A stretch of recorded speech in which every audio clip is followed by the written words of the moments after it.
waxaa la najm maxamed Shoomar aniga codsaday halkan inaan soo istaago maadaama ay tahay maanta maalinteedii waa inaan door muhiim aan ka qaadanaa kana hadalnaa waxyaalaha anaga noo muhiimsan hadaan nahay dhalinyarada waxaa jirta baahiyo aad u badan oo marmarka qaarkood runtii wax aan indhaha laga qarsan karay ahayn sababtoo tahay dhalinyaradu saynu ognahay oo wax adduunku ku taagan yahay maskaxdeeda activationkeeda ama quruxdeeda oo ubaxdeeda lalaalka adduunka la keenay qofku nolosha markuu haysto waa xilliga dhalinyarada xilligu ugu qurux badan yahay saameyn yeelan karo waxtarna yeelan karo sidaas darteed waxaan isdusay baahiyo aad u tiro badan oo dhalinta Soomaaliyeed aad ugu badan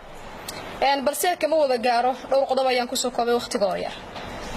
waxa muhiim ah oo laga maarmaan ah dhalinyarada in waqti la geliyo waqtiga gelinaya waalidkii dawladii iyo shacabkii saddexdaas waxay weynaa dhalinyarada waqti ay geliyaan sababtay tahay waqti la geliyo marka aan leeyahay waa in loo fursadan ka wada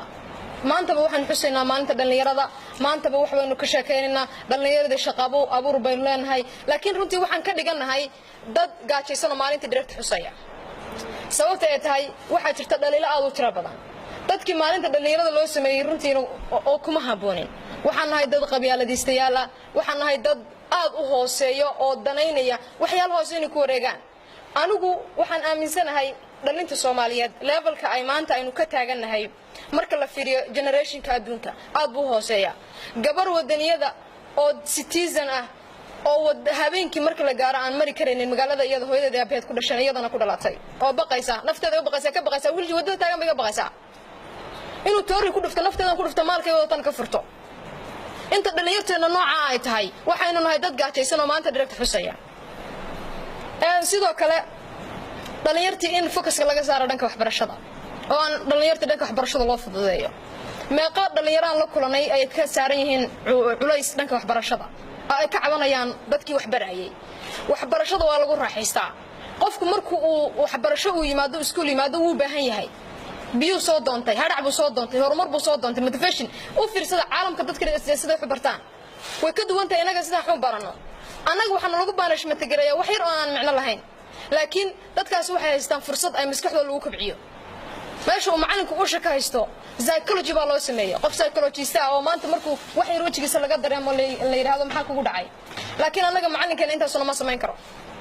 mana lihin mana naloo sameynin oo lagama fikirin maskaxda laga fikirin asoo u taagay loo fadhixda ka baxaya taariibaya lama ogaan waxa haysta يعني من هند وقت اللي قليه هذا وقت اللي بقول لها أو جواب برشة وقت اللي بقول لها أو والدك وقت اللي بقول لها أو فيلس كأنه إيموشن كأنه وحلالو إحنا نسوي شيء أردن أي نوعان لهين كنت تاسي تمد عذين وحيالها أصلا بين اللي أنت تعرف تبدأ سكولا كفتاي يدباتوين كأنه كل ما سيدو كله محمد هيج تاني اللي ببوحية ده اللي يرهدان هاي محمد برنا يا ويدي ما أنت هلا رويك شواب تاريخ ديسا too much ويبدأ لكن ما قررنا إنسان تستيج كي تاريخ لا يسمر في الصومالية مناهجتني وحى كبوحة فيزيكس كيمستري هيستوري أين الله هاي محد قال كل بعض دون كنا يقول 100 تجدني دونك محد يعني واحد تلقفكم مسكين سوكوك بعكرة لكن واحد تروح بيزة أو أبوها أنت هاي وأنا ضل شعيل إلهي بانكو قد شهادات أوقتها دلك سيد لوجو سهل جميع دمركم قرطنا بدن سيد الرك أي قبري وجود شيفان تلف كمان أنت كمان فرتين ما أنت توريكم ما بفتين ودي قدركم ما أنا دارسين أقول ولي بدن يقانا وأين أدرت توي أكتر تشوكتو عبسكم النولاتين يعني وحن كوضع مناهجتنا وحا كبوحا وحيالا أنا نجي إنو هابونين وحا كبوحا دتك التاريخ هذا هتلر يو وحن لقرنا يو تشون تشان يو وحا زكبوحا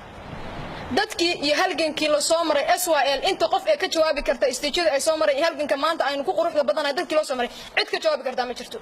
sababtoo tahay waxa la leeyahay dhalinta afka way ka tageen dad jacaylkii bay ka tageen oo maxay uga tagi waayeen miyaa la barayba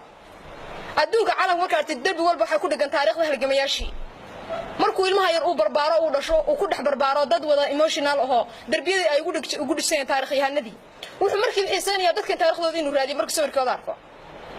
hooyadu waxay ku seexisay dalkiisa iyo stage-ku soo maray laakiin inaga waxa la baraa marka hore in hebel baa tahay kadib reerkaas tahay saddex reer aanay nagu leeyihiin aana kugu maqan in adeerka ka carar intaas la baraa inaga intaas la baraa laakiin dadkan dhinac kasta waa laga taageeray dhalinyarada adduunka ku nool ilaa maskaxiyan ilaa aqliyan ilaa cilmiyan ilaa nafsiyan ilaa shakhsiyan ilaa jir ahaan baa loo dhawray innaguna wax aan nahay oo kale ma garan karo runtii waan ka qiroodaa wallaahi waan ka qiroodaa sababtay tahay maanta stage-ka aan dhalinyaro haddaan nahay anaga aan taaganahay mid inugu habboon ma ahan yaa inoo maqan marka wuxuu yidhi madaxweynaheena buntland ha isku tashato soo ma ahayn anigu waxaan taaganahay maanta dhalinyaradu ha isku tashato ayaga gacmaha isqabsadaan ayaga ha isdhex galaan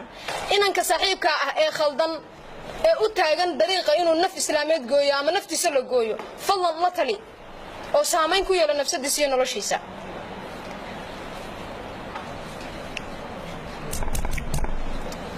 dhalinyarteena xaqaada raadsato intaa markaad samaysid oo adiga beeski ka dhisan tahay oo gooyaha waxbarashada laga taageero markaasaynu xusi karnaa maanta dhalinyarta